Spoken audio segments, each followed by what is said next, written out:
গত এক দশকে বিশ্ব অর্থনীতিতে সবচেয়ে পরিবর্তনের যে বিষয়টি সেটা হচ্ছে শুল্ক ও বাণিজ্য নীতির কড়াকড়ি। যেখানে একসময় পণ্য পাঠানো যতটা সহজ ছিল, আজ সেখানে পণ্য পাঠানো কিংবা প্রতিযোগিতা শুধু দামে নয়, নীতিগতভাবেও। শুল্ক বাড়ছে, শর্ত জটিল হচ্ছে, বাজার সীমিত হচ্ছে, বৈশ্বিক বাণিজ্য এই ব্যবস্থায় টিকে থাকাটা অনেক কঠিন হয়ে পড়ছে। এমন অবস্থায় বাংলাদেশ আসলে নিজের অবস্থান কতটা টিকে রাখতে পারবে, আজ সেই বিষয়গুলো নিয়ে আলোচনা করব। সুপ্রিয় দর্শক, আমি রাবিয়া ইসলাম স্নেহা আপনাদের আমন্ত্রণ জানাচ্ছি দেশ টিভি নিয়মিত আয়োজন অর্থ ও বাণিজ্য বিষয়ক আলোচনামূলক অনুষ্ঠান বিজনেস টাইমসে। আমাদের আলোচনাটি এগিয়ে নিতে আমাদের সাথে দুজন সম্মানীয় অতিথি স্টুডিওতে উপস্থিত রয়েছেন। একে একে পরিচিত হব তার সাথে। আমার প্রথমেই ডানে রয়েছেন ডক্টর ওয়াসেল বিন সাদাত, অর্থনীতিবিদ। এর পরপরই রয়েছেন মাহফুজ কবির, অর্থনীতিবিদ। আপনাদের দুজনকেই স্বাগত জানাচ্ছি আমাদের আজকের আয়োজনে উপস্থিত হওয়ার জন্য।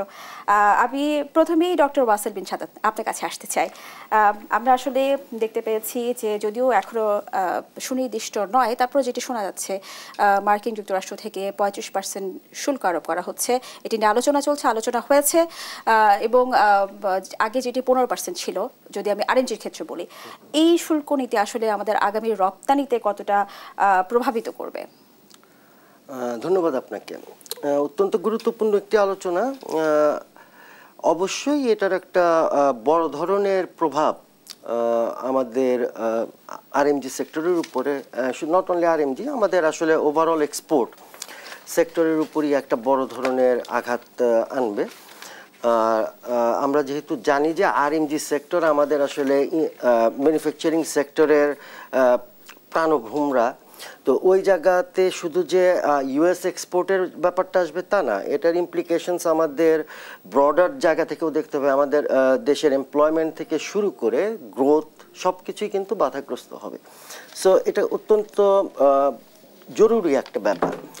বাট যেটা হচ্ছে যে এটা এখনো একটা ঘটমান প্রক্রিয়ার ভিতরে আছে।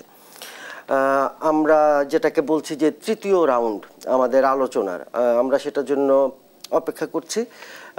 আমরা আশা করব যে আমাদের সরকার এই রাউন্ড থেকে আমাদের দেশের স্বার্থ, পার্টিকুলারলি আরএমজি সেক্টরের স্বার্থ, একই সাথে নিজের দেশের স্বার্থকে জলাঞ্জলি না দিয়ে এই জিনিসগুলা উপরে বিশেষভাবে নজর দিবেন। তবে একই সাথে আমরা এটা স্বীকার করে নেওয়া ভালো, অন্তত আমার কাছে মনে হয়েছে আমরা যথেষ্ট সময় পাওয়া, যথেষ্ট না হলেও অন্যান্য দেশের মতো আমরাও সময় পেয়েছিলাম, কিন্তু সেই সময়টাকে কিন্তু আমরা আসলে কাজে লাগাতে পারিনি। এবং সেখানে আমাদের প্রস্তুতির ঘাটতি থেকে শুরু করে আমি জানি না আসলে আমাদের পলিসি লেভেল থেকে শুরু করে বা গভর্নমেন্ট ব্যুরোক্রেসি কোথাও না কোথাও কিছু তো জায়গা আছে। তো এই জিনিসগুলো এবার দেখছি যে কিছুটা অ্যাড্রেস করার জায়গায় আসছে। আর একই সাথে আসলে সরকার বিকজ অফ দ্যাট আপনার যে নন ডিসক্লোজার এগ্রিমেন্টের, সেটার কারণে আসলে কিন্তু খোলাখুলিভাবে জিনিসগুলো আলোচনাতেও আসছে। শোনা যাচ্ছে একটি পত্রিকায় এসছে, এটি হচ্ছে যে আমাদের আন্তর্জাতিক একটি পত্রিকার মাধ্যমে এই খবরটি এসছে যে অনেক বিশেষজ্ঞরা এবং ব্যবসায়ীরা মনে করছেন যুক্তরাষ্ট্রের সঙ্গে দর কষাকষিতে আলোচকদের যোগ্যতা নিয়ে প্রশ্ন উঠছে। আলোচকদের যোগ্যতা নিয়ে আমি আসলে ওইভাবে প্রশ্নটা যদি উত্তরটা দেই যে আসলে যেই বিশেষজ্ঞদের এই প্যানেলে থাকা উচিত ছিল, যাদের সাথে আলোচনা করার দরকার ছিল, তারা এখনো উপস্থিত নেই, অথবা তাদের সাথে আলোচনা হলেও অনেক পরবর্তী পর্যায়ে হয়েছে। যারা বর্তমানে আছেন তাদের যোগ্যতা সম্পর্কে আসলে মন্তব্য করার জায়গায় আমি নেই। আপনাকে ধন্যবাদ। আমি আসতে চাই মাহফুজ কবির আপনার কাছে। আসলে আমাদের এই নতুন করে শুল্ক আরোপ হয়তো আমাদের জন্য অনেক বড় চ্যালেঞ্জের সম্মুখীন হবে। আপনি কি কোনো সম্ভাবনা দেখতে পাচ্ছেন কিনা এর পাশাপাশি? হ্যাঁ, সম্ভাবনা তো অবশ্যই আছে, তার কারণ এখনও যেহেতু কিছুটা সময় আছে আমাদের হাতে, খুব বেশি নেই, 10 দিনের মতো সময় আছে। কিন্তু বড় সমস্যা হলো কি যে এখনও পর্যন্ত মার্কিন যুক্তরাষ্ট্রের দিক থেকে কিন্তু কোনো সাড়া আসেনি। হ্যাঁ, গতকালকে ইমেল পাঠানোর কথা, এবং এখনও কিন্তু তাদের কর্মদিবস শুরু হয়নি। তো তারা পেয়ে হিসেব নিকাশ করে দেখবেন যে তাদের হাতে সময় আছে কিনা, এবং একই সঙ্গে এই অন্যান্য দেশও কিন্তু তাদের সঙ্গে যোগাযোগ করছে, তখন তাদেরকেও তো সময় দিতে হবে। এখনও ওই যে 14টার সাথে আরও 10টা দেশ, এই সবার সঙ্গে কিন্তু এখনো পর্যন্ত আলোচনাগুলো শেষ হয়নি। তো এখন এটা একটা বড় সমস্যা। আর একটা বিষয় হলো কি যে আমাদের যারা প্রতিযোগী রয়েছেন, বিশেষ করে ভারত, পাকিস্তান, শ্রীলঙ্কা, ভিয়েতনাম সবাই কিন্তু চাইবেন যে বাংলাদেশ একটু সমস্যায় পড়ুক। সুতরাং তারাও তাদের লবিস্টদের দিয়ে বাংলাদেশ যাতে চাপের মধ্যে থাকে এবং বাংলাদেশের শুল্ক যাতে বেশি থাকে সেই চেষ্টাটা অবশ্যই করবেন, তার কারণ বাংলাদেশের বাজারটা কমে গেলে তাদের বাজারটা বেড়ে যায়। তো এই বাস্তবতাটা আমাদের মাথায় রাখতে হবে। আমরা আরেকটি বিষয় শুনে আসছি বা বলা হচ্ছে যে মার্কিন যুক্তরাষ্ট্রের এই শুল্ক নীতি আসলে কয়েকটি দেশ থেকে বাংলাদেশকে আলাদা করার একটি ভূ রাজনৈতিক ব্যবস্থার কথা বলা হচ্ছে, যেমন চীন থেকে বাংলাদেশ থেকে একটু আলাদা করে রাখা, এমনটা কি শোনা যাচ্ছে? এটি আসলে কতটা আপনি যুক্তিযুক্ত মনে করছেন? না, এরকম কিছু শোনাই যায়, মানে সব শোনা গেলে বিষয়গুলো সত্য এরকম নয়, তবে একেবারে যে অসত্য সেরকমও নয়। তার কারণ এইটা একটা সুযোগ, যে সুযোগের মাধ্যমে মার্কিন যুক্তরাষ্ট্র চাইবে যে তাদের বন্ধুদের সঙ্গে একটু সুন্দর সম্পর্ক তৈরি করা এবং তাদের সঙ্গে যে বোঝাপড়ার জায়গাটা একটু শক্ত করা। আর এর পাশাপাশি যাদের সঙ্গে প্রতিযোগিতা রয়েছে, আমি বলবো কি যে এই প্রতিযোগিতা শব্দের উপরে গুরুত্ব দিতে হবে। মার্কিন যুক্তরাষ্ট্রের যত দলিল রয়েছে, মানে জাতীয় নিরাপত্তা থেকে শুরু করে বাণিজ্য, ইন্দো প্যাসিফিক স্ট্র্যাটেজি, এই কৌশলগুলো প্রত্যেকটা জায়গাতে চীনকে একটা বড় প্রতিযোগী হিসেবে চিহ্নিত করা হয়েছে। তো সুতরাং এই যে প্রতিযোগিতা, সেগুলো সামনের দিনগুলোতে আরও বাড়বে। তো সেই অবস্থায় এই প্রতিযোগিতার কৌশলই হলো যে নতুন নতুন বন্ধু তৈরি করা এবং যারা রয়েছেন তাদের সঙ্গে সম্পর্ক একটু গভীর করা। তো সেইটাই একটা কৌশল আমি মনে করি, এবং সেটার মাধ্যমে আসলে চাইবে যে চীনের সঙ্গে আমাদের ভ্যালু চেনের যে কানেকশন এই পুরো আরামদি সেক্টরে, তো সেই জায়গাতে একটা বড় জায়গা কিন্তু তুলো আমদানি করা। হ্যাঁ, তুলাতে প্রায় $5 থেকে $6 বিলিয়ন এটা আমদানি করা হয় চীন থেকে। আর পাশাপাশি অ্যাক্সেসরিজ এখনও অবশ্য বাংলাদেশে অনেক তৈরি করা হয়, কিন্তু এই ইন্টারমিডিয়েট গুড হিসেবে যে ফ্যাব্রিক, তো সেটা তো আমরা ওইখান থেকে নিয়ে আসি। তো ওই জায়গাতে আসলে চেষ্টা করবে, বা কেমিক্যালও কিন্তু প্রচুর পরিমাণে আমদানি করা হয়। তো এখানে যদি মার্কিন যুক্তরাষ্ট্রের কিছু ইনপুট আমরা নেই, বিশেষ করে তুলা আমদানি যদি বাড়াই, তাহলে সেটা মার্কিন যুক্তরাষ্ট্রের যারা তুলা চাষি তাদের জন্য লাভ। এই কটন লবি কিন্তু খুবই স্ট্রং, এবং তারাও চায় যে ওই ইন্টারমিডিয়েট গুড এবং র মেটেরিয়াল সেগুলা চীন থেকে না এনে বাংলাদেশ যেন মার্কিন যুক্তরাষ্ট্র থেকে নিয়ে আসে। তো সেই চেষ্টাটা হচ্ছে, এবং আমি মনে করি যে এটাও একটা ভূ অর্থনৈতিক ভূ রাজনীতি যাই আমরা বলি না কেন, সেটা আছে। আর এর পাশাপাশি বাংলাদেশের যে এই পুরো যে সামরিক সহযোগিতা, সেটা চীনের সঙ্গে অত্যন্ত শক্তিশালী এবং অনেক বছর ধরে সেটা হচ্ছে। তো এটা 80-র দশক থেকে শুরু হয়েছে। তো সেই জায়গাতে মার্কিন যুক্তরাষ্ট্রের তো এই সামরিক অর্থনীতি খুবই শক্তিশালী, এবং তারাও তো চাইবে যে বাংলাদেশের কাছে কিছু হয়তো সরঞ্জাম বিক্রি করতে। তো সেগুলো অনেক ধরনের আলাপ আলোচনা হচ্ছে। তো এই একটা সুযোগ, এই সুযোগে উড়োজাহাজ বিক্রি, উড়োজাহাজের যন্ত্রাংশ বিক্রি, তারপর সামরিক সরঞ্জাম বিক্রি, এবং সামরিক সহযোগিতার ক্ষেত্রে অনেক সময় যে প্রশিক্ষণের সহযোগিতা, তো এগুলো কথাবার্তা হচ্ছে। এই বছর 3টে কিন্তু এই যে ড্রিল যেটাকে বলে, তো সেটা মহড়া কিন্তু আছে মার্কিন যুক্তরাষ্ট্রের সঙ্গে। তো এরকম অনেক জটিল বিষয় আছে, তার সঙ্গে ভূ রাজনীতি আছে। তা আমি মনে করি যে সেগুলো হয়তো সবগুলোকে একটা প্যাকেজের মধ্যে নিয়ে যদি ডিল করা হয়, তাহলে সেটা মার্কিন যুক্তরাষ্ট্রের জন্য ভালো, সুবিধাজনক। তো আমার মনে হয় যে এগুলো আছে। আপনি কি মনে হয় ডক্টর মাহফুজ কবির যে এই নতুন করে আলোচনায় আসার পরে আমরা কি আগের পর্যায়ে ফিরতে পারবো কিনা? এটি তো মনে হয় সম্ভব না। চিঠিতে কিন্তু উল্লেখ করা ছিল, মার্কিন যুক্তরাষ্ট্র থেকে যে চিঠি এসেছিল উল্লেখ করা ছিল, আমরা যে নীতিগত কথা বলা হয়েছিল বা শুল্ক নীতি কথা বলা হয়েছিল, এটি তাদের পক্ষ থেকে তারা বদ্ধপরিকর এরকম একটা বিষয় আসছে। তারপর আমরা আলোচনায় গেছি, আলোচনার পরে হয়তো কিছুটা কমে আসতে পারে বা নাও কমে আসতে পারে, তবুও শুল্ক কিন্তু বাড়বেই। আমরা কি প্রস্তুত? না, আমাদের প্রস্তুতি কিন্তু এই আলাপ আলোচনার মধ্যে যতটুকু আশা করেছিলাম, বিশেষ করে ব্যবসায়ী সম্প্রদায়, বিশেষজ্ঞরা, তারা মনে করেছিলেন যে বোধহয় কিছু একটা সাফল্য আসবে, কিন্তু এখনো পর্যন্ত সেরকম কোনো সুনির্দিষ্ট দিক নির্দেশনা বা সিদ্ধান্ত আসেনি। যার ফলে আমাদের প্রস্তুতি নিয়ে অনেক প্রশ্ন তৈরি হয়েছে, যে যারা গেছেন, যেটা আপনি একটু আগে জিজ্ঞাসা করছিলেন, তো যারা গেছেন তারা ঠিক মানুষেরাই গেছেন, কিন্তু তাদের যোগ্যতা কতটুকু আছে সেগুলো নিয়ে হয়তো প্রশ্ন তোলা যায়। কিন্তু ওইখানে যে বাণিজ্য উপদেষ্টা বা বাণিজ্য সচিব, যিনি অতিরিক্ত সচিব, তারা তো এই কাজগুলি করেন। সুতরাং তারা ছাড়া অন্যরা কে যাবে তাদেরকে রিপ্লেস করে? তো এগুলা চিন্তার বিষয় আছে। আর আমাদের কিছু প্রত্যাশা ছিল যে আমাদের যারা বন্ধু সহযোগী তারা হয়তো আমাদেরকে সহযোগিতা করবে, কিন্তু একটা জিনিস আমাদের মনে রাখতে হবে, এখন সবাই চেষ্টা করছে নিজের পিঠ বাঁচানোর জন্য। তো এখন এই অবস্থায় বাংলাদেশের সঙ্গে তো তাদের অলরেডি প্রতিযোগিতা আছে, তো সুতরাং তারা আমাদেরকে সহযোগিতা করবে না, এটা স্বাভাবিক। তো এখন এই অবস্থায় আমি মনে করি যে হ্যাঁ, একটু দেরি হয়েছে, হাতে একেবারে সময় নেই, কিন্তু এই নেক্সট রাউন্ডে যদি তারা সময় দেয় আমাদেরকে, তাহলে সেই ক্ষেত্রে হয়তো আমরা তাদের সঙ্গে আলাপ আলোচনার জন্য টিমটাকে বড় করতে পারি, সেখানে বিশেষজ্ঞ নিয়ে আসতে পারি এবং ব্যবসায়িক প্রতিনিধিদের নিয়ে আসতে পারি। একটু দেরি হয়ে গেছে, এটা ঠিক যে ব্যবসায়ীদেরকে এর মধ্যে অন্তর্ভুক্ত করা দরকার ছিল। আর একটা জিনিসটা মনে রাখতে হবে, সেটা হলো যে যদিও ট্রাম্প প্রশাসনের দিক থেকে বলা হয়েছে যে 1 অগাস্ট থেকেই এই নতুন শুল্ক কার্যকর হবে, যেটা 35%, যেটা আপনি বলেছেন, তো এখন সেটা কমিয়ে আমরা কতটুকু করতে পারি? আমরা যদি অনেক বড় একটা প্রস্তাব দিই, ইতিমধ্যে সেগুলো তৈরি করা হয়েছে, তাহলে সেই ক্ষেত্রে হয়তো আরও 5%, 6% কমতে পারে। কিন্তু তাতে করে আমাদের যারা মূল প্রতিযোগী, বিশেষ করে যে ভিয়েতনাম, তারা 20% করেছে, ভারত 20%-এর নিচে নাকি আসবে, এবং একই সঙ্গে যে পাকিস্তানের কথা যদি ধরি তাহলে তারা অলরেডি 29%, এবং শ্রীলঙ্কা আমাদের চাইতে ভালো অবস্থাতে আছে, এর মধ্যে শ্রীলঙ্কা আরও ভালো করবে। তো এই অবস্থায় আমি মনে করি যে আমাদের সক্ষমতা ওরকম মানে রপ্তানি সক্ষমতা সেটা যেমন একটা প্রশ্নের সম্মুখীন হবে, এবং একই সঙ্গে আমাদের যে দর কষাকষি সক্ষমতা সেগুলো ইতিমধ্যেই প্রশ্নের মুখোমুখি হয়েছে। এবং আমি মনে করি যে যদি ভালো কোনো উদ্যোগ না নেই তাহলে সেই ক্ষেত্রে হয়তো তারা আরও বেশি প্রশ্নের মধ্যে পড়বেন। আপনাকে ধন্যবাদ মাহফুজ কবির। ডক্টর ওয়ালেস বিন সাদাত, আপনার কাছে আরো একবার আসতে চাই।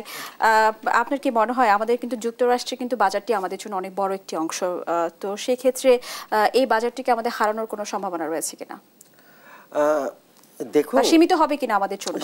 হ্যাঁ, বাজার সীমিত হওয়ার তো সম্ভাবনা আছে। এখানে আসলে অনেক কিছু ইস্যুজ আমি আরেকবার যদি একটু পরিষ্কার করি, যে যদি আমরা প্রাথমিকভাবে যেভাবে জিনিসটা আমাদের সামনে এসেছিল যে এটা একটা রেসিপ্রোকাল ট্যারিফ, মানে এটা শুধুমাত্রই আপনার যে আমাদের দেশে যে শুল্ক এবং অশুল্ক বাধা আছে সেগুলা ইউএস প্রোডাক্টের জন্য অনেক বেশি, সেটাকে অ্যাড্রেস করে যাতে এবং ট্রেড ব্যালেন্স ইউএসের দিক থেকে, সেটা ছিল ইউএসের যুক্তি। কিন্তু আমরা বর্তমানে, আমি জানি না কারণ এই এনডিএর কারণে আমরা তো অফিসিয়াল ডকুমেন্ট দেখিনি, তবে যেসব প্রসঙ্গ উঠে এসেছে এবং আপনিও একটু আগে বলেছিলেন যে চায়নার সাথে বাণিজ্য কমানোর কথা এবং ইউএসএ থেকে নির্দিষ্ট কিছু পণ্য তার উল্লেখ করে দিয়েছেন, হ্যাঁ, যেমন গম, তারপরে এরোপ্লেন এক্সেট্রা, হ্যাঁ, তো সেগুলা ইউএসএ থেকে কেনার ব্যাপারে ইত্যাদি নানা রকমের শর্ত। তো এখন যেটা দাঁড়িয়েছে বর্তমানে, যদি আমরা ধরে নিই এগুলো সত্য, তো তাহলে এটা দুটো দিক আছে। একটা হচ্ছে যে পিওরলি বাণিজ্যিক ব্যাপার, হ্যাঁ, যেটা আন্তর্জাতিক বাণিজ্য, যেখানে আমরা শুল্ক অশুল্ক বাধা নিয়ে এবং সে জায়গাগুলোকে অ্যাড্রেস করতে পারবো। আর আরেকটা হচ্ছে ভূ রাজনীতি সহ আপনার ভূ বাণিজ্যের যে ব্যাপারগুলো, সেই জিনিসগুলার ব্যাপার। তো এখন একটা ব্যাপার হচ্ছে কি, আমাদের প্রাইভেট সেক্টরের সক্ষমতা বৃদ্ধি, এটাও কিন্তু একটা খুব গুরুত্বপূর্ণ ব্যাপার। মানে যাই ঘটুক না কেন, ট্যারিফ যে পর্যায়ে আসুক না কেন, একটা জিনিস হচ্ছে আমার দেশের একটা বড় ধরনের trade reform, comprehensive trade reform দরকার, যেখানে কারণ অনেক প্রোডাক্টই আছে যেগুলো আমরা ইম্পোর্ট করি না, কিন্তু অনর্থক অনেক উচ্চ শুল্ক বা অশুল্ক বাধা আমরা দিয়ে রেখেছি, যেগুলা আমাদের প্রতিযোগীরা ব্যবহার করেন। তো এইটার একটা কম্প্রিহেন্সিভ রিফর্মের জায়গা আছে, তো অ্যাড্রেস করার জন্য যে কীভাবে আমরা করব। এর সাথে একটা যুক্তি যেটা থাকে যে আমরা যদি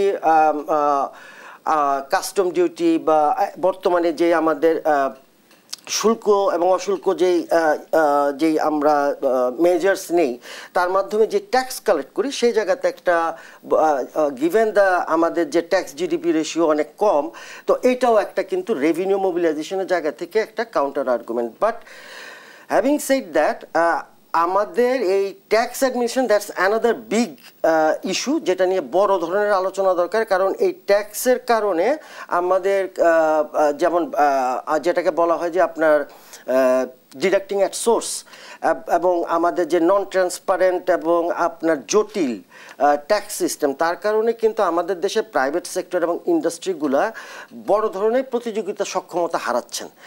এই সবগুলা কম্পোনেন্ট কিন্তু আমাদের বিবেচনায় নিতে হবে। একদিকে যেমন আমাদের সক্ষমতা বাড়ানোর বিষয় আছে, একইভাবে নেগোসিয়েশনের মাধ্যমে আমাদের ইউএসের সাথে এই বর্তমান যে একটা স্টেলমেট অবস্থা আছে, সেটা কি কতদূর আমরা করতে পারি সেটা দেখা। তবে এই আগামী আমাদের এই রাউন্ডি নেগোসিয়েশন বা এই মোমেন্টই ট্রাম্প একটা ঘোষণা দিয়ে দিবে, আমার কাছে যেটা মনে হয় যে আমাদের কোনোভাবেই কোনো প্যানিক বাটনে এখন প্রেস করা উচিত হবে না। আমাদের নিজস্ব বিবেচনায় জাতীয় স্বার্থ, আমাদের ইন্ডাস্ট্রির স্বার্থ, এগুলাকে বিবেচনায় নিয়ে এবং সবার সাথে আলাপ আলোচনার মাধ্যমেই কিন্তু সিদ্ধান্তগুলা অতি অবশ্যই নিতে হবে। হ্যাঁ, যেসব আপনার প্রবলেমসগুলোকে তারা বলেছেন। আর সরকারের এই পর্যন্ত আমরা নেগোসিয়েশনে অনেক রকমের দক্ষতার ঘাটতি দেখেছি, তাদেরকে আমরা একটা দুর্বল অবস্থানে দেখেছি।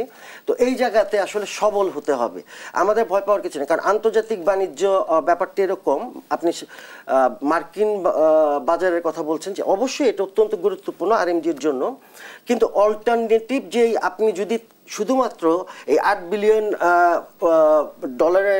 বাজারের জন্য আপনি যদি চায়না সহ অন্যান্য দেশের সাথেও আপনি সমস্যা তৈরি করেন, সেটা কোনো কাজের কথা না। এই বিষয়টি নিয়ে আমরা আবারও ফিরবো। জনাব বিন সাদাত, আমরা এই মুহূর্তে একটা ছোট বিরতি নিয়ে আসছি। সুপ্রিয় দর্শক, এই পর্যায়ে নিয়েছি ছোট্ট একটি বিরতি, কোথাও যাবে না, সঙ্গে থাকুন। সুপ্রিয় দর্শক, আবার আমন্ত্রণ জানাচ্ছি দেশ টিভির নিয়মিত আয়োজন বিজনেস টাইমসে ফিরবো আলোচনা। এই মুহূর্তে আমি আরো একবার যেতে চাই ডক্টর মাহফুজ কবির আপনার কাছে। আমরা আসলে একটু আগে আলোচনা করছিলাম যে বন্ধুত্বের বিষয়টি নিয়ে, যে একটি দেশের সাথে বন্ধুত্ব বাড়াতে গিয়ে অন্য কোনো দেশের সাথে বন্ধুত্ব নষ্ট হওয়ার যে সম্ভাবনা বা প্রবণতা, এটি এই পথে কি আমরা যাচ্ছি, আর গেলেও এরকম কেন হচ্ছে? এতে কি আমরা এমনটা প্রমাণিত হচ্ছে বা প্রকাশ পাচ্ছে যে আমাদের দেশে বাণিজ্য নীতির সঠিক নীতির অভাব রয়েছে? না, এখানে দুটো বিষয় আলাদা। আমি মনে করি যে এই কে বন্ধু নয়, এটার চাইতে বড় বিষয় হচ্ছে যে আসলে দেশের স্বার্থটা কোথায়। হ্যাঁ, সেটা দেখতে হবে কত দ্রুত আমরা যে কোনো একটা জায়গা থেকে সোর্সিং করতে পারবো। যেমন চীন থেকে যদি আমরা কোনো একটা প্রোডাক্ট সোর্সিং করতে যাই, তাহলে সেক্ষেত্রে খুবই কম সময় লাগে, কাছাকাছি একটা দেশ। মার্কিন যুক্তরাষ্ট্র বা ওই উত্তর আমেরিকা থেকে কোনো একটা পণ্য যদি আমরা আনতে যাই, অনেক সময় লাগে, হয়তো দামে একটু বেশি হয়। তো সব মিলিয়ে আমাদের যে লিড টাইমটা থাকে, মানে বিশেষ করে গার্মেন্টসের যে এক্সপোর্ট, তো সেখানে মাত্র 60 দিন, মানে 2 মাস। এখন মার্কিন যুক্তরাষ্ট্রের তুলা যদি আমরা আমদানি করি, তাহলে সেক্ষেত্রে একটা কিন্তু বাণিজ্যিক সম্পর্কটা সুন্দর হয়, কিন্তু ওইখানে দামও বেশি পড়ে, যেমন আবার কোয়ালিটি অনেক ভালো, এটাও স্বীকার করতে হবে। তো ওইখানে যেহেতু সময় বেশি লাগে, তো সুতরাং লিড টাইমটা তো আমাদের হয়তো ক্রস হয়ে যাবে, তখন আমরা লিড টাইম মেনটেন করতে পারবো না, এটা একটা সমস্যা আছে। আর এটা হচ্ছে কি যে এর আবার উল্টো দিকও আছে, মানে যখনই আমরা ইউএস থেকে কটন ইম্পোর্ট করব, তখনই কটন লবিটা বাংলাদেশের জন্য কাজ করবে, এটাও তো খুব ইম্পর্টেন্ট। কিন্তু চায়নার সেই লবি দিয়ে কিন্তু আমাদের ইউএস মার্কেটে বা ইউ মার্কেটে খুব একটা কাজ হবে না। তো এগুলো আমাদের মনে রাখতে হবে যে বন্ধুত্বটা আসলে কি দিচ্ছে আমাদের, সেটাও দেখতে হবে যে সেটা আসলে জাতীয় স্বার্থ কোনভাবে কাজ করছে কিনা। তো এটা একটা বিষয়। আর একই সঙ্গে এটাও মানে খুবই গুরুত্বপূর্ণ যে আমাদের যারা ইতিমধ্যেই বাণিজ্যিক বা ভূ রাজনৈতিক বন্ধু রয়েছেন, তো তাদের সঙ্গে আমরা চট করেই যে এটা সম্পর্ক খারাপ করতে পারি কিনা, সেগুলো একটা প্রশ্নের বিষয়। তার কারণ এই সম্পর্কগুলো আমাদেরকে অনেক সুবিধা দিচ্ছে কিন্তু, এবং একই সঙ্গে আমাদের বিপদে আপদে কিন্তু যেতে পারছি তাদের কাছে। তো এগুলো একটু মাথায় রাখতে হবে। তবে একই সঙ্গে আমাদের আসলে মনে রাখতে হবে যে এখন এই যে জটিল সমস্যা তৈরি হয়েছে মার্কিন যুক্তরাষ্ট্রের সঙ্গে, সেটা কিন্তু ওই ইউএসের সঙ্গে পৃথিবীর সব দেশেরই সমস্যা একই। হ্যাঁ, কিন্তু প্রত্যেকেই তাদের নিজেদের জাতীয় স্বার্থ বিবেচনা করে সবচাইতে তড়িৎ গতিতে তারা কিন্তু এই আলাপ আলোচনায় অংশগ্রহণ করেছে, এবং তারা অনেক দেশ রয়েছে যারা পুরো তাদের বাজারই ওপেন করে দিয়েছে তাদের জন্য, একবারে ট্যাক্সটা জিরো করে ফেলেছে। যেমন ভিয়েতনাম, তার একটা বড় উদাহরণ, যে একদম ডিউটি ফ্রি ওখানে মার্কেট অ্যাক্সেস, তো এটা করেছে। আর আরেকটা বিষয় হচ্ছে কি, যেমন ইন্টারন্যাশনাল ট্রেড কমিশন, তারা কিন্তু একটা বড় রোল প্লে করছে। এবং একটা বিষয় আমাদের একটু মনে রাখতে হবে যে বাংলাদেশের যারা বিজনেসম্যান, বাংলাদেশের যারা এক্সপার্ট, মানে সোকল্ড এক্সপার্ট, বা যারা এই যে ট্রেড ডিলগুলো করছিলেন, যারা আলোচনায় গেছেন, তাদের আসলে ইউএসের ট্যারিফ স্ট্রাকচার নিয়ে তেমন কোনো ধারণাই নেই। এই যে 10% প্রথমে একটা বেস ট্যারিফ হয়েছিল, তো সেটার ফলে আমরা কি হলো যে এই যে রিসেন্ট যে ট্রেড, ওইখানে কিন্তু আমরা ডিউটি দিয়েছি 21%, যেটা কিন্তু 15% ছিল। এখন বিজনেসম্যানরা এটা জানেন না, তারা নিজেরাই জানেন না যে তাদের প্রোডাক্টের উপর, অনেকেই জানেন না যে কি ধরনের ট্যাক্স ইম্পোজ করা হচ্ছে। অনেক পণ্য আছে যেখানে জিরো ট্যারিফ আছে, আবার কোনোটাতে আছে 5%, কোনোটাতে আছে হচ্ছে 8%, কোনোটাতে 15%, এইভাবে করে দেওয়া আছে। তো এখন আমাদের এই যে কম্প্রিহেন্সিভ নলেজ, এটা যখন আমরা বুঝতে পারবো, জানতে পারবো যে কি অবস্থা কি হচ্ছে, তাহলে সেক্ষেত্রে আমাদের বন্ধু বাকি বন্ধু নয়, সেগুলো কিন্তু ডিটারমাইন করাটা অনেক সহজ। তো আমি মনে করি যে এটা আমাদের জন্য একটা লিটমাস টেস্ট। মানে এই যে আমরা অনেক সময় বুঝতে পারি যে আমাদের কারা বন্ধু কখন, যখন আমাদের বিপদ হয়। এই যে এত বড় একটা সমস্যা তৈরি হয়েছে, কোথায় আমাদের বন্ধু? কেউ তো আমাদের পাশে এসে দাঁড়ালো না। তারা কিন্তু নিজের ঠিকই তাদের সবকিছু করছে, এবং বাংলাদেশ যাতে আরো বিপদে পড়ে সেজন্য কিন্তু তারা চেষ্টা করে যাচ্ছে। মানে চেষ্টা আমি বলবো না যে অ্যাক্টিভলি চেষ্টা করছে, কিন্তু তারা নিজেদের শেয়ারটা বাড়ানোর জন্য তারা কিন্তু এমন একটা অবস্থা তৈরি করছে যাতে করে বাংলাদেশ পিছিয়ে পড়ে। তাই আমি মনে করি যে এই বিষয়গুলো আমাদের মনে রাখতে হবে। অন্যদিকে কিন্তু ভিয়েতনামের উপরও কিন্তু যে শুল্কটা অনেকখানি বেশি, তারা কিন্তু এতটা চ্যালেঞ্জ ফিল করছে না কেন? তারা কিন্তু আবার চীনের উপর এতটা নির্ভরশীল নয়। না, চীনের উপরে নির্ভরশীল না বিষয়টা এরকমও নয়, বরং চীনের অনেক ইনভেস্টমেন্টই কিন্তু ভিয়েতনামে যায়। হ্যাঁ, এবং তাদের মধ্যে একটা ভ্যালু চেনের লিঙ্কেজ আছে। যেটা হয়েছে সেটা হলো যে ভিয়েতনাম 1990-এর দশকে তারা মার্কিন যুক্তরাষ্ট্রের সঙ্গে একটা সুন্দর বাণিজ্যিক সম্পর্ক তৈরি করেছে, তারা কিন্তু বাণিজ্য চুক্তি করেছে। তো এইটার কারণে যেটা হয়েছে যে ভিয়েতনামের পুরো ট্রেড রেজিমটা কিন্তু ওপেন। বাংলাদেশ যেরকম খুবই রেস্ট্রিক্টেড, এখানে অনেক উচ্চ শুল্ক রয়েছে, অশুল্ক বাধা আছে, কিন্তু ভিয়েতনামে কিন্তু সেগুলো নেই। এখন ওরা যেটা করলো সেটা হচ্ছে যে তারা তাদের বাজারটা উন্মুক্ত করে দিল মার্কিন যুক্তরাষ্ট্রের জন্য, যার ফলে যেটা হচ্ছে যে মার্কিন যুক্তরাষ্ট্রের জন্য তাদের বাজারে শুল্ক নেই, আবার ভিয়েতনামের পণ্যের জন্য মার্কিন যুক্তরাষ্ট্রের শুল্ক হলো 20%। এখন বাংলাদেশের জন্য যেটা দাঁড়াচ্ছে সেটা হলো যে বাংলাদেশে হচ্ছে 35%। এখন বাংলাদেশ যদি এটাকে 20%-এর কাছাকাছি আনতে না পারে তাহলে কিন্তু মার খেয়ে যাবে বাংলাদেশ। এবং একই সঙ্গে ভারতের যেটা কথা হচ্ছে যে তারা 20%-এর নিচে আসবে, তাহলে এমনিতেই তাদের জন্য শুল্ক বেশি ছিল বাংলাদেশের তুলনায়, এখন সেটা অনেকটা কমে যাচ্ছে। আর পাকিস্তান তো আছেই, পাকিস্তান এমনিতেই শুল্ক কম। শ্রীলঙ্কা তারা 30% করে ফেলেছে, তাদের 46% ছিল। তো সবাই এগিয়ে যাচ্ছে, নিজের নিজের মতো করে এগিয়ে যাচ্ছে। তো তাহলে এখানে তো আমাদের বুঝতে হবে যে আসলে আমাদের সমস্যাটা কোথায়।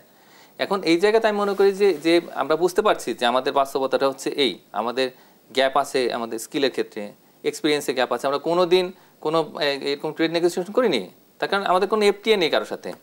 অলসো অন্যেরা অনেক এগিয়ে গেছে। তো সুতরাং এই জায়গাটা মাথায় রেখে আমাদের এই বাণিজ্য নীতিগুলো বা কৌশলগুলো তৈরি করতে হবে। এফটিএ নিয়ে যখন কথা আসছে সেটা হচ্ছে আমাদের আসলে এই এফটিএ চুক্তিতে আমরা এতটা পিছিয়ে কেন, যেখানে ভিয়েতনাম, থাইল্যান্ড, ইন্দোনেশিয়া এফটিএ করেছে অনেক দেশের সাথে, সেটা আমাদের বাংলাদেশ কেন এদিকটা এত পিছিয়ে? বাংলাদেশের যে সপ্তম পঞ্চবার্ষিকী পরিকল্পনা, অষ্টম পঞ্চবার্ষিকী পরিকল্পনা, এগুলোতে পরিষ্কার করে বলে দেওয়া আছে যে তারা চীনের সঙ্গে মুক্ত বাণিজ্য চুক্তি করবে, ভারতের সঙ্গে করবে, মালয়েশিয়ার সাথে করবে। তো এরকম বড় বড় কথাবার্তা বলা আছে, কিন্তু বা কোরিয়ার সঙ্গে কথাবার্তা বলা ছিল, জাপানের সঙ্গে করবে, তো কারোর সাথেই হয়নি। তার কারণ বাংলাদেশ মনে করে যে সবার কাছ থেকে তো বেনিফিট আমরা পাচ্ছি। যেমন ভারতে আমাদের পুরো শুল্কমুক্ত বাণিজ্য সুবিধা, চীনের সঙ্গে প্রায় 98% তারা শুল্কমুক্ত সুবিধা দিচ্ছে, তা ইউরোপিয়ান ইউনিয়নে পাচ্ছে। তো এইভাবে প্রায় 38টা দেশ বা অর্থনীতির সঙ্গে কিন্তু আমাদের এরকম একটা অবস্থা যে আমাদের কিছুই দিতে হবে না, ওদের বাজারে আমরা মোটামুটি শুল্কমুক্ত সুবিধা পাবো। তো এই কারণে কি করেছে যে বাংলাদেশ আর ইন্টারেস্ট ফিল করেনি যে ঠিক আছে কারোর সাথে আমরা চুক্তি করতে যাই। কিন্তু এই সময় এসে কি মনে হচ্ছে যে এটা করা উচিত ছিল? এখন আমার কাছে মনে হচ্ছে যে আমাদের আসলে ট্রেড নেগোসিয়েশনের কোনো ক্যাপাসিটি ডেভেলপ হয়নি। এটার কারণেই এখন আমরা পিছিয়ে গেলাম, এবং এটার কারণে আমরা কিন্তু এখন কোনো আলাপ আলোচনাই করতে পারছিলাম না, এগোই নেই আমাদের এই আলোচনাগুলো। তো এখন আমাদের বুঝতে হবে যে ভবিষ্যতের যে কোনো ধরনের বাণিজ্য শুল্ক আলোচনা, সেগুলোতে আমাদের যে এই প্রস্তুতির ঘাটতি রয়ে গেছে, তো এটার কারণে আমাদের যারা প্রতিযোগী রয়েছেন তারা কিন্তু এগিয়ে যাচ্ছে। তো এটা এমন একটা সমস্যা তৈরি হয়েছে যেগুলা ওভারকাম করার জন্য আমাদের আসলে খুব দ্রুত ছোট দেশ হলেও তাদের সঙ্গে আসলে মুক্ত বাণিজ্য চুক্তি করতে হবে। আপনাকে ধন্যবাদ। আমি আসতে চাই ওয়ালেস, হ্যাঁ আপনার কাছে আসছিলাম ওয়ালেস বিন সাদাত।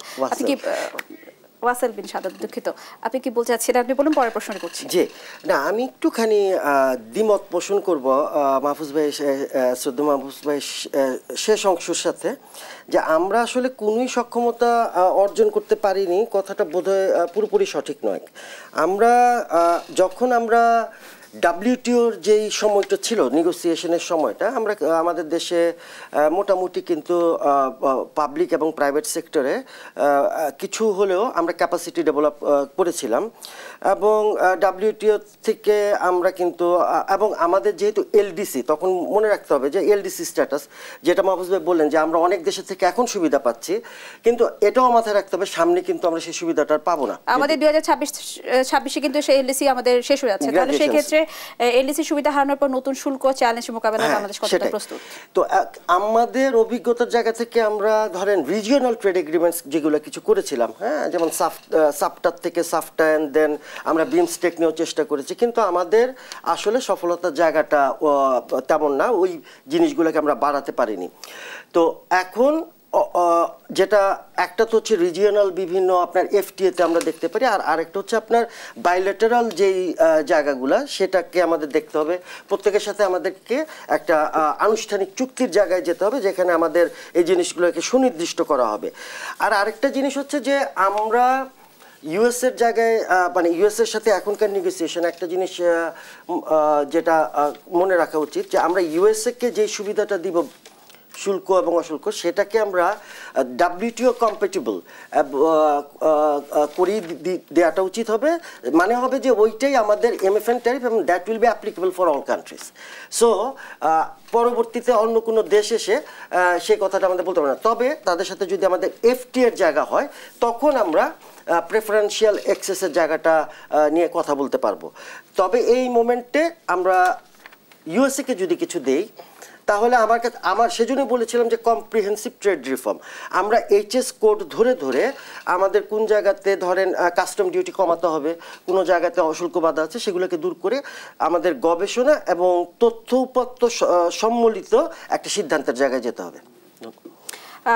আরেকটি বিষয় ছিল বিন সাদাত আপনার কাছে, সেটা হচ্ছে যে অনেক ব্যবসায়ী মনে করছে যে তাদের এই বাজারটি ছোট হয়ে আসবে, কারণ তাদের যুক্তিটা হচ্ছে যে যখন আমাদের শুল্ক আরো বেড়ে যাবে তখন আমাদের এখানকার আরএমজি পোশাকের দাম ওখানে বেড়ে যাবে, তখন বাজারটা ছোট হয়ে আসবে।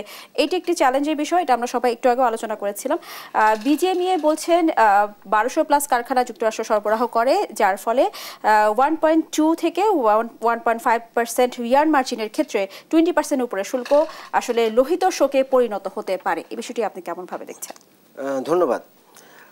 আমরা বহু বছর ধরে আমাদের এক্সপোর্ট ডাইভার্সিফিকেশন, যখন আমরা এক্সপোর্ট ডাইভার্সিফিকেশনের কথা বলি তখন একই সাথে পণ্য এবং বাজার দুটা কি আসলে বোঝায়। আমাদের বাজারও খুব কনসেন্ট্রেটেড, আবার দেখবেন যে আমরা কিন্তু খুব সীমিত আরএমজির ভিতরেও আমরা বেসিক প্রোডাক্টগুলোতেই কিন্তু আসলে লিডার। তো আমাদের ভ্যালু চেন ধরে মানে প্রোডাক্ট ডাইভার্সিফিকেশনের একটা বড় জায়গা আছে এক। আর ওই যে বললাম যে বাজার সম্প্রসারণ, তো এই জায়গাটাতে আমাদের এখন থেকেই নজর দিতে হবে। আর অনেক সময় আমরা খুব ব্লিক একটা পিকচার পোর্ট্রে করি। যখন আমার মনে আছে যখন এমএফএ ফেজ আউট হচ্ছিল ইউএসএতে, তখনও কিন্তু এরকম একটা মানে শঙ্কার জায়গা তৈরি হয়েছিল যে আমাদের এই কোটামুক্ত ইয়েতে আমাদের পুরোপুরি ধসে যাবে আরএমজি সেক্টর। তা কিন্তু ঘটেনি। তো পরিবর্তিত পরিস্থিতিতে প্রাইভেট সেক্টর কিন্তু রেসপন্স করে। আমার কথাটা হচ্ছে যে এই ইউএসএ রেসিপ্রোকাল ট্যারিফের এই ইস্যুটাকে সামনে রেখে আমাদের একই সাথে যেরকম আপনার বাণিজ্য নীতিটাকে আমাদের দেখা উচিত, ইউএসএর সাথে আমাদের যেরকম এইটাকে নিগোশিয়েট করে আমি বারবার বলছি জাতীয় স্বার্থটা সবার আগে। ইউএসএর ওখানে যদি এনডিএতে বলা সেই জিনিসগুলো থাকে, অনেকেই আপনার অযৌক্তিক জিনিস আছে, কারণ বাণিজ্য হবে হচ্ছে আসলে B2B, বিজনেস টু বিজনেস। তো প্রাইস যেখানে আপনার বেটার পাবে বিজনেস সেখানে যাবে। গভর্নমেন্ট তো ডিরেক্ট করে দিতে পারে না যে তুলা তোমাকে ইউএসএ থেকে আনতে হবে। আবার একই সাথে ওই যে প্রোডাক্ট ডাইভার্সিফিকেশন, আমরা যদি হাই এন্ড প্রোডাক্টে যাই, যদি আমাদের স্পেসিফিক কোয়ালিটির তুলা লাগে যেটা ইউএসএতে পাওয়া যায়, অবভিয়াসলি আমরা ইউএসএ থেকে আনবো। So that's how market will evolve, they will respond. But আমাদের যে পলিসি মেকার যারা আছেন তাদেরকে, যেটা আমার কাছে মনে হয় আমাদের বাণিজ্যিক আমরা যেটাকে বিজনেস এনভায়রনমেন্ট বলি, সেই জায়গাটাতে ক্লাইমেটটাকে অ্যাড্রেস করতে হবে। প্রাইভেট সেক্টরে প্রোডাক্টিভিটি বাড়ানোর জন্য বিশেষ এবং সক্ষমতা, হ্যাঁ, এবং এই সক্ষমতা বাড়ানোর জন্য আমি ট্যাক্সের কথা বলেছিলাম, পাওয়ার এবং আমাদের নীতি অনেক, আমাদের আপনার যে ডকুমেন্টেশন এবং ট্রেড ফ্যাসিলিটেশনের যে বাধাগুলো আছে এই সবগুলো কি আসলে অ্যাড্রেস করতে হবে। আমরা আমাদের স্বশক্তিতে বলিয়ান হয়ে আন্তর্জাতিক বাণিজ্যতে আমরা নতুন শক্তি হিসেবে নিজেদের দেখতে। আপনাকে ধন্যবাদ। জনাব মাহফুজ কবির, আপনার কাছে অন্য একটি বিষয় আসতে চাই। একটু আগে বলছিলেন যে আমাদের বিন সাদাত উনিও বলেছেন যে সুতোর কথা বলছিলেন যে যদি আমাদের প্রয়োজন পড়ে এবং স্বার্থে আমরা হচ্ছে সুতো আমদানি করতে পারি যুক্তরাষ্ট্র থেকে। আমরা দেখতে পেয়েছি বা অনেকের ধারণা যে ইন্ডিয়া থেকে যখন বন্ডেড যে সুতার বিষয়টি আমদানির ক্ষেত্রে যখন কিছু নিষেধাজ্ঞা জারি করা হলো, পাল্টা নিষেধাজ্ঞা ইন্ডিয়া দিল যে স্থলবন্দর বন্ধের কথা বলা হয়েছে। কিছু কিছু পণ্যের ক্ষেত্রে এটা দুটো সমুদ্র বন্দর ব্যবহার করতে পারবে। এটা আমাদের জন্য কিছুটা বাধার একটি বিষয়। আমরা যদি নতুন করে এই যুক্তরাষ্ট্রের সাথে বাণিজ্যিক সম্পর্ক ভালো করার জন্য অন্য জায়গা থেকে সুতা বন্ধ করে এখান থেকে সুতো আমদানি করছি, তখন কি অন্য কোনো দেশ থেকে অন্য কোনো নিষেধাজ্ঞা, অন্য কোনো চ্যালেঞ্জের সম্মুখীন হতে পারি কিনা? ডক্টর মাহফুজ কবির, আমরা আসলে এই প্রশ্নটার উত্তর নিয়ে আসবো, একটা ছোট বিরতি নিয়ে আসছি।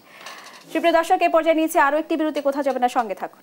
দর্শক, আবারও আমন্ত্রণ জানাচ্ছি দেশ টিভি নিয়মিত আয়োজন বিজনেস টাইমসে। আমরা আবার আলোচনায় ফিরবো। আমি ছিলাম ডক্টর মাহফুজ কবির, আপনার কাছে যে প্রশ্ন রেখে গিয়েছিলাম। হ্যাঁ, বাংলাদেশের সঙ্গে ভারতের ইদানিং যে ধরনের সমস্যা তৈরি হচ্ছে, এর মধ্যে একটা বড় সমস্যা হলো যে সুতা আমদানির ক্ষেত্রে যে জটিলতা, সেখানে ঘটনা সত্য যে এটা মিস ইউজ হচ্ছে, যে বন্ডের আন্ডারে এটা নিয়ে আসে সুতাগুলা, কিন্তু সুতার কাউন্টের ক্ষেত্রে সমস্যা তৈরি হয়, যেটা কোন কাউন্টের সুতা। এবং এমন অভিযোগ আছে যে প্রচুর সুতা আসলে এই মার্কেটে বিক্রি করে দেওয়া হয়, যেটা আসলে এই রপ্তানি বাণিজ্যের ক্ষেত্রে ব্যবহার করার কথা ছিল। তো সেটা না করে অনেকে এরকম ওই শুধুমাত্র এই বন্ডের সুতা এনেই তারা ধনী হয়ে যাচ্ছেন নিজের বাজার বিক্রি করে। তো এই ধরনের অনেক রিপোর্ট ইতিমধ্যে আমরা দেখেছি। তো সেগুলোর কারণে হয়তো সত্যিকার গ্রাউন্ডেই হয়তো বাংলাদেশ গভর্নমেন্ট সিদ্ধান্ত নিয়েছে যে না, ঠিক আছে, এই যে স্থলবন্দর দিয়ে যেটা আসতো, মানে বিশেষ করে যে এই যে আমাদের বেনাপোল পেট্রাপোল আর কি ওদিক দিয়ে যেটা আসতো সেটা বন্ধ করে দিয়ে, তো সেখানে তো আসলে ওই কাউন্টিং মেশিনও নেই। তো তাহলে যে মেশিন যে জায়গাতে আছে, তো সেই সমুদ্র বন্দর দিয়ে আসুক। তো এই সিদ্ধান্তে আসলে সবাই খুশি হতে পারেনি। তো এখানে একটু অন্য একটি বিষয়ে কথা বলি। মাহফুজ কবির, আপনি বলছিলেন যে আশাটার যে কাউন্টিং এর যে মেশিনটা নিয়ে বলছেন, কিন্তু এখানে আমরা জানি যে এলসির উপরে কিন্তু তারা ইনসেন্টিভ পাচ্ছে। তো এখান থেকে যদি কোনো কিছু এলসি মিস হয়ে যায়, আমি ভারতের কথা বলছি, বা এলসি যদি আমরা যদি চিন্তা করি কাউন্টিং এর মেশিন নাই, আমার একটা এলসি দিয়ে আমি 2 প্রোডাক্ট নিয়ে আসতেছি, তাহলে তারা কি এটা মেনে নেবেন? তারা তো এই এলসির উপরে হচ্ছে না, যেটা হয় যে তাহলে এই মিসইউজটা কি সম্ভব? দ্বিতীয়ত আরেকটি বিষয় হচ্ছে, অনেকে বলছেন যে বাংলাদেশে যে সুতো তৈরি হচ্ছে সেই সুতোর মান যা আছে তা দিয়ে কিন্তু আন্তর্জাতিক মানের পোশাক তৈরি সম্ভব নয়, যার কারণে ইন্ডিয়া থেকে যে এই সুতাটা আনা হচ্ছে, এক্ষেত্রে অনেক চ্যালেঞ্জ ফিল করছে। না, ওইখানে যেটা হয়েছে, এখানে যে মিসইউজ হচ্ছিল এটার হয়তো গ্রাউন্ড আছে, মানে এগুলো তো ইনভেস্টিগেশন করা হয়েছে। আর ওইখানে আরেকটা ঘটনা ঘটেছে, সেটা হলো যে অনেক সুতা প্রদানকারী তারা ডাম্প করেছেন আর আশেপাশের যে জায়গাগুলোতে, যে একেবারেই পোর্টের কাছাকাছি, যার ফলে চাওয়া মাত্র হয়তো অনেক সময় এসিও লাগেনি, চলে এসেছে, এরকম অনেক কিন্তু নজির আছে। তো এগুলো সমস্ত কিছু বিবেচনা যেমন আছে, ঠিক একইভাবে আসলে অনেক কিছুই হচ্ছে আসলে ভারতের সঙ্গে, তো সেই বিষয়গুলো মাথায় নেওয়া হয়েছে। তো সেইভাবে করে যেটা হয়েছে, মানে আমদানি তো বন্ধ নেই, সুতা ঠিকই আসছে, কিন্তু খরচ কিছুটা বেড়ে যাচ্ছে, যেহেতু এটা এই মানে সিপোর্টের মাধ্যমে আসছে। তো এইটা একটা বিষয়। আর একটা বিষয় হচ্ছে যে আমাদের ট্রান্সশিপমেন্টের যে সমস্যা হলো, পাল্টা কিন্তু ব্যবস্থা তারা নিয়ে তখন এই আমাদের স্থলবন্দরের মাধ্যমে যেটা ট্রান্সশিপমেন্ট ছিল, বা এখান থেকে গিয়ে তারপরে ওদের যে নিয়ারেস্ট এয়ারপোর্ট, বিশেষ করে যে কলকাতা এয়ারপোর্ট বা দিল্লি এয়ারপোর্ট, সেটার মাধ্যমে আমরা যে পণ্যগুলো পাঠাতে পারতাম জরুরি ভিত্তিতে, তো সেগুলো তো তারা বন্ধ করে দিল।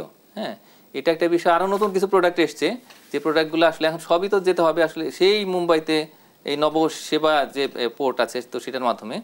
তো এখন পাট পণ্য যদি যায় এখান থেকে সেই নবসেবা সেই মুম্বাইতে, তাহলে সেই ক্ষেত্রে তো খরচে কুলাতে পারবে না। আর পাট কলগুলো কিন্তু মূলত এই পশ্চিমবঙ্গ জুড়েই, আর একটা আছে কল, সেটা কিন্তু সেই উত্তরপ্রদেশে, সে মুম্বাইতে কিন্তু কিছু নেই। তো এই যেটা হলো, তাতে করে ভারতে আমাদের যে পাট পণ্যের রপ্তানি, সেটা কিন্তু অনেকটা কমে যাবে। তো এটা আরেকটা আলোচনা, কিন্তু মূল বিষয়টা হচ্ছে কি, যে এই রেশারেশি তো চলছে ভারতের সঙ্গে। তো ইতিমধ্যে আমরা একটা সমস্যার মধ্যে পড়ে গেছি এটার কারণে, এবং এটার কারণে যেটা হচ্ছে যে আমাদের এই যে পুরো ভ্যালু চেনের মধ্যে কিন্তু এর মধ্যে একটা ইম্প্যাক্ট চলে এসছে। তো এটা একটা বিষয়। আর একটা কথা এসছে, সেটা হচ্ছে ডাইভার্সিফিকেশন। আমরা হুট করে কিন্তু ডাইভার্সিফাই করতে পারবো না। আর এই যে উচ্চ মূল্যের পোশাকের কথা আমরা যেটা বলি, এই মুহূর্তে 25% বা 30% মতো আমাদের মোট যে রপ্তানিকৃত তৈরি পোশাক, সেটা হলো উচ্চ মূল্যের। বাকি প্রায় 70% বা 75% মতো কিন্তু উচ্চ মূল্যের নয়। আর ইতিমধ্যেই চীন এবং ভিয়েতনাম তারা কিন্তু উচ্চ মূল্যের পোশাকই রপ্তানি করছে। তো যার ফলে আমরা উচ্চ মূল্যের পোশাকের দিকে যদি যাই, এখন কিন্তু কুলিয়ে উঠতে পারবো না ওদের সাথে। তো সুতরাং এই জায়গাতে আমাদের এখন কি করতে হবে, অবশ্যই একটা ভালো পলিসি নেওয়া দরকার, সেটা করা দরকার। আর আরেকটা বিষয় হলো যে আমাদের ট্রেড নেগোসিয়েশনের যে এক্সপিরিয়েন্স, সেটা কিন্তু দলবদ্ধভাবে নিজেরা কিন্তু আমরা বাইল্যাটারালি বসিনি কারোর সাথে। এখন সাবটাতে যেটা করেছি, আমাদের সঙ্গে কিন্তু এলডিসি ছিল, তো যার ফলে তাদের স্বার্থ আর আমাদের স্বার্থ এক হয়ে গেছে। ডাব্লিউটিওতে যেটা হয়, আমরা গ্রুপ ধরে কিন্তু ডিসকাশন করি, যার ফলে আমাদের নিজস্ব যে সক্ষমতা সেটা করে ওঠেনি। এই এখনই একটা সুযোগ ছিল যে আমাদের এখানে বিজনেস কমিউনিটি, আমাদের এক্সপার্ট, তাদেরকে নিয়ে আমরা কিন্তু একটা ভালো নেগোসিয়েশন করতে পারতাম। এখন যদি ভাগ্য ভালো হয়, মার্কিন যুক্তরাষ্ট্র যদি আমাদেরকে অনুমতি দেয় যে না ঠিক আছে, আর একটা বৈঠক করা যেতে পারে 1 তারিখের আগে, তাহলে সেক্ষেত্রে আমাদের অবশ্যই উচিত হবে সেখানে ট্রেড রিপ্রেজেন্টেটিভদের লাগবে, বিশেষ করে বিজিএমএ বিকেএমএ থেকে লোক লাগবে, এবং একই সঙ্গে আমাদের এই এক্সপার্টদেরকে নিতে হবে। নিয়ে আমাদের এই খুবই ফলপ্রসূ একটা বৈঠকের আমরা আশা করছি, যদি হয় সেটা অনলাইনে হতে পারে।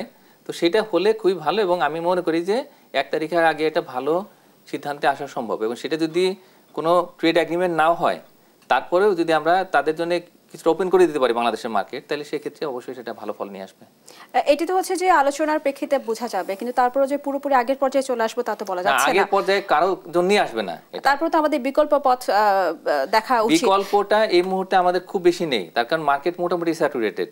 এখন যে অবস্থা আছে, আমরা আগে বলতাম যে এখানে অস্ট্রেলিয়া নিউজিল্যান্ড আছে, মানে ওশিনিয়ার পার্ট, তারপরে যে এই দক্ষিণ পূর্ব এশিয়া, পূর্ব এশিয়ার দেশ, সেখানেও কিন্তু আমরা চাইনিজ মার্কেটে ঢুকতেই পারছি না সেরকম, তার কারণ ওরা নিজেরাই এক্সপোর্ট করে প্রোডাক্টগুলো, এবং হাই কোয়ালিটির এক্সপোর্ট করে কম দামে।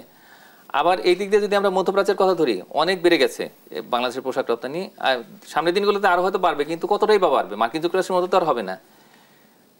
দক্ষিণে আমেরিকাতে যে একটা মার্কেট আছে আমাদের, সেখানে 4টা অর্থনীতি খুবই শক্তিশালী। একটা হচ্ছে যে ব্রাজিল, একটা হচ্ছে আর্জেন্টিনা, পেরু এবং চিলি।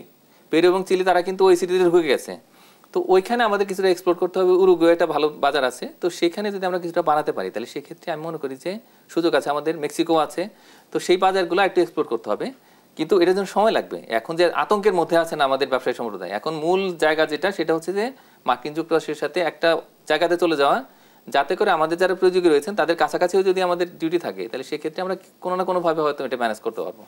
আচ্ছা, এটা একটা বিষয় গেল। আরেকটি বিষয় হচ্ছে যেটি বলছিলাম একটু আগে, যে আমাদের ভারত থেকে অভিজ্ঞতার প্রেক্ষিতে আমরা যদি অন্য কোনো দেশের সাথে বন্ধুত্বের অবস্থাটা, বাণিজ্যিক বন্ধুত্বের অবস্থাটা কিছুটা কমিয়ে নিয়ে আসে, সেক্ষেত্রে আমরা নতুন কোনো নিষেধাজ্ঞার মধ্যে পড়ার সম্ভাবনা বা চ্যালেঞ্জের মধ্যে পড়তে পারি কিনা? সেটা আমি যদি সরাসরি চীনের কথাই বলি, আজ হোক কাল হোক আমরা এরকম ঝামেলার মধ্যে পড়বো, মানে এতে কোনো সন্দেহ নেই। এটা প্রত্যেকটা দেশই পড়বে এবং এটাকে এই অবস্থায় যাওয়ার জন্য কিন্তু মার্কিন যুক্তরাষ্ট্র সেরকম করে তাদের স্ট্র্যাটেজি তৈরি করেছে। আমরা মনে করি যে হ্যাঁ, ডোনাল্ড ট্রাম্প হয়তো একটু ঝোঁকের মাথায় সিদ্ধান্ত নেন, কিন্তু আমার ধারণা এটা অনেক দিন ধরেই আসলে তৈরি করা হচ্ছিল। তো এখন যেটা হয়েছে, এখন বন্ধু কিংবা বন্ধু নয়, তো সেরকম একটা জায়গায় আমাদের একটা ভালো সিদ্ধান্ত নিতে হবে। আমরা একদিন মনে করতাম যে না ঠিক আছে, সবার সঙ্গেই বন্ধুত্বপূর্ণ সম্পর্ক রাখবো, কিন্তু সেইটার একটা সীমা কিন্তু আছে। তো এখন আমরা একটা বিপদের মধ্যে পড়ে গেছি। তো এই অবস্থায় অন্যেরা ঠিকই কিন্তু সিদ্ধান্ত নিচ্ছে তাদের জাতীয় স্বার্থে, মানে বা ওই স্বার্থের কথা মাথায় রেখে। আমরা কিন্তু মনে করছি ও কি মনে করবে, সে কি মনে করবে, এটা ঝামেলা হয়ে গেল কিনা। এখন জাতীয় স্বার্থটা সবার আগে দেখতে হবে। এই প্রেক্ষিতে বলা যায় আমাদের দেশে কি নির্দিষ্ট বাণিজ্য নীতি নির্ধারণের ঘাটতি রয়েছে কিনা? আমাদের যেটা আছে সেটা আমরা সব সময় দেখাচ্ছে অবস্থানের উপর ভিত্তি করে আমরা সিদ্ধান্ত নিতে হয়। এখন যেটা আছে আমাদের তিনটা বিষয়। একটা হলো যে আমাদের বাণিজ্য নীতির মধ্যে দুটো আছে এখানে, একটা হচ্ছে যে ইম্পোর্ট পলিসি আর একটা হচ্ছে এক্সপোর্ট পলিসি। এই দুটো, এর পাশাপাশি ট্যারিফ পলিসিও একটা তৈরি করা হয়েছে। আর আমাদের যে দীর্ঘদিনের প্র্যাকটিস, যে ফ্রেন্ডশিপ টু অল ম্যালাইজ টুয়ার্ডস নান, হ্যাঁ, তো সেইটা কিন্তু আমাদের অনেক সুবিধা দিচ্ছিল। ইনফ্যাক্ট হ্যাঁ, আমরা কোনো রকমের ঝামেলার মধ্যে কিন্তু ছিলাম না। আমাদের জাতীয় স্বার্থে কিন্তু এটা আমরা ব্যবহার করছিলাম, এখনো ব্যবহার করছি, কিন্তু আমাদের তো একটা লাইন ড্র করতে হবে। তার কারণ এখন যে বিপদটা এসছে, সবাই কিন্তু তাদের বিপদ পরিত্রাণের জন্য নিজেরা সর্বোচ্চ চেষ্টা করছে এবং তারা কিন্তু বাংলাদেশের কথা ভাবছে না, কেউই ভাবেনি এখনো পর্যন্ত। এত বন্ধুর কথা বলছি, তো বাংলাদেশ কেন বসে থাকবে? বাংলাদেশের বিপদ হলে তো কেউ এগিয়ে আসবে না। এই 100টা ফ্যাক্টরি যারা হচ্ছে 20 থেকে 100% পর্যন্ত আসলে এক্সপোর্ট করে ইউএসএতে, কতগুলো একটা ডেডিকেটেড ফ্যাক্টরি আছে, দেখা যাবে যে 10 লক্ষ মানুষের কর্মসংস্থান নষ্ট হচ্ছে। তো তখন আমাদের তো কেউ এগিয়ে আসবে না কাজ দিতে। তো এখন এই অবস্থায় আমি মনে করি যে বাংলাদেশের নিজের স্বার্থটাই প্রথমে বিবেচনা করতে হবে, এরপরে কারোর সাথে যদি কোনো সমস্যা হয় সেটাকে আমরা অন্যভাবে হয়তো মিটিগেট করতে পারব। আপনাকে ধন্যবাদ জনাব মাহফুজ কবির। আমি আবার আসতে চাই জনাব বিন সাদাত আপনার কাছে। আসলে এই যে একটু আগে শুনছিলাম যে 10 লক্ষ মানুষের কর্মসংস্থান সৃষ্টি হচ্ছে, ছোট ছোট যেই পোশাক কারখানাগুলো রয়েছে এই ট্যারিফের আন্ডারে পড়লে কিন্তু তার অনেকটা বন্ধ হয়ে যাওয়ার অনেকখানি সম্ভাবনা রয়েছে, ব্যবসায়ীরা শঙ্কায় রয়েছে। এতে বেকারত্বের সমস্যা কতটা বেড়ে যেতে পারে বলে মনে করছেন? ধন্যবাদ। আসলে আমাদের দেশের এটা কি বিগত বেশ কয়েক বছর ধরে আপনি যদি আমাদের জাতীয় তথ্যপত্র দেখেন, আমাদের দেশের কর্মসংস্থান আসলে ওইভাবে বাড়ছে না এবং ইন্ডাস্ট্রিয়াল এমপ্লয়মেন্টে আমরা নেগেটিভ গ্রোথও দেখেছি এবং তার সাথে আমাদের রিয়েল ওয়েজ সেটাকেও আমরা দেখছি ড্রপিং। সো এর overall implications is not good. আমাদের একসময় এরকম একটা কথাও ছিল যে জবলেস গ্রোথ, আমাদের ইকোনমিক গ্রোথ হচ্ছে কিন্তু জব ইজ নট আপনার প্রপোর্শনেটলি ওই অনুযায়ী ক্রিয়েট হয়েছে। সো দ্যাট ইজ ওইটা আমাদের জন্য খুবই ইম্পর্টেন্ট এমপ্লয়মেন্টের জায়গা। যদি কোনো পোশাক কারখানা, ছোট ছোট পোশাক কারখানা বন্ধ হয়ে যায়, সেক্ষেত্রে সরকার কি ধরনের পদক্ষেপ নেওয়া উচিত বা কি করা উচিত? আসলে ওই যে একইভাবে মানে আমাদের মাহফুজ ভাই 3টা নীতির কথা বলেছিলেন, আমি তার সাথে আরেকটা ইন্ডাস্ট্রিয়ালাইজেশন, আমাদের শিল্পনীতি, তাকেও অ্যাড অন করবো আর কি।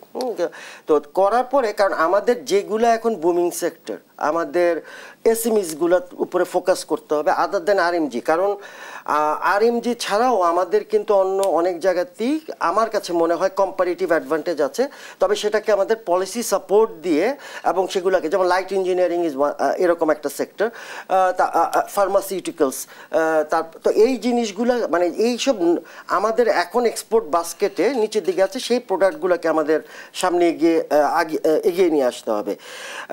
আরেকটা হচ্ছে যে আমাদের কমার্শিয়াল ডিপ্লোমেসি, মানে আমি যদি পুরোপুরি বলি, মানে এইটার অবশ্যই আমাদের সক্ষমতার জায়গাটাকে বৃদ্ধি করতে হবে এবং সেটা বোথ পাবলিক এবং প্রাইভেট সেক্টর দুই জায়গাতেই করতে হবে, গভর্নমেন্টকেও এবং আমাদের যে, কারণ এই আমাদের যে প্রাইভেট সেক্টর এবং রিসার্চ অর্গানাইজেশনগুলো তারা যখন আপনার সঠিক তথ্য উপাত্ত এবং গবেষণার মাধ্যমে একটা পজিশন ঠিক করবেন, সেটা নিঃসন্দেহে আমাদের নেগোসিয়েশনের টেবিলে আমাদের অবস্থানকে অনেক বেশি শক্তিশালী করবেন।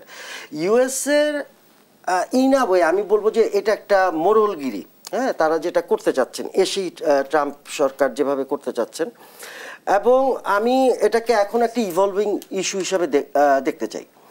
কারণ হচ্ছে যে আমরা আপনার এই যে আমাদের এই যে নেগোসিয়েশন যেটা হবে সামনে, অফকোর্স আমরা এখান থেকে আমাদের জন্য বেস্ট পসিবল সলিউশনটা নিয়ে আসার চেষ্টা করব, এবং আমরা আমাদের ট্যারিফ রিজিম এইটাকে আমরা সিম্পলিফাই কিভাবে করতে পারি, ইউএস এর জন্য হেল্পফুল কিভাবে করতে পারি, সেগুলো নিয়ে আমরা কথাবার্তা বলতে পারি। বাট আমার যেমন এর আগেও কিন্তু তার দেশেই কিন্তু এটা কিন্তু আইনি লড়াইয়ের সম্মুখীন হয়েছে এই ট্রাম্প ট্যারিফ, এবং এই সম্ভাবনা সামনে আরও আছে। দ্বিতীয়ত এইটার ইম্প্যাক্ট কিন্তু ইউএস এর ডোমেস্টিক ইকোনমির উপরও পড়বে, এবং not in a positive way. বিনিয়োগ আমাদের দেশে বৈদেশিক বিনিয়োগের উপর কি পড়বে কিনা? অবশ্যই আমাদের দেশে বৈদেশিক বিনিয়োগের এইটা না, বৈদেশিক বিনিয়োগের মূল কারণ হচ্ছে আমাদের ওই বাণিজ্যিক আবহাওয়া। সেখানে আপনার আমাদের এবং তার মধ্যে আমাদের taxing is one of the big, corporate ট্যাক্সের থেকেও বড় সমস্যা হিসেবে আমাদের অ্যাট দ্য সোর্স যে আপনার ট্যাক্সটা কাটা হয়, যেটা আবার নন রিফান্ডেবল, এবং ওইটাকে আবার minimum, it's a very complicated system. দেখা যায় যে মানে কর্পোরেট ট্যাক্স রেট আমরা যতই কমাই নিয়ে আসি, বলতে চাই যে আমরা বাণিজ্য বান্ধব হতে চাচ্ছি, কিন্তু আসলে হচ্ছে ইফেক্টিভ ট্যাক্স রেট যেটা অনেক ক্ষেত্রে এটা আপনার 45% 50% যেয়ে দাঁড়ায়। আমরা অনেক ক্ষেত্রেই ধরেন টার্ন ওভারের উপরে আপনার সে প্রফিটে আছে না লসে আছে ডাজন্ট ম্যাটার, টার্নওভারের উপরে আমরা মিনিমাম ট্যাক্স নির্ধারণ করি।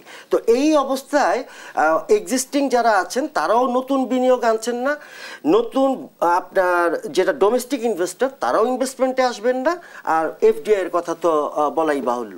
তো এই সমস্যা, যেমন আমি ট্যাক্সের একটা কথা বললাম, একই সাথে আমাদের অন্যান্য যে ইনস্টিটিউশনাল বটলনেক্সগুলো আছে এইগুলো অ্যাড্রেস করলেই আমরা আসলে আমাদের ইনভেস্টমেন্টের জায়গায় একটা জাগরণ দেখতে পাবো।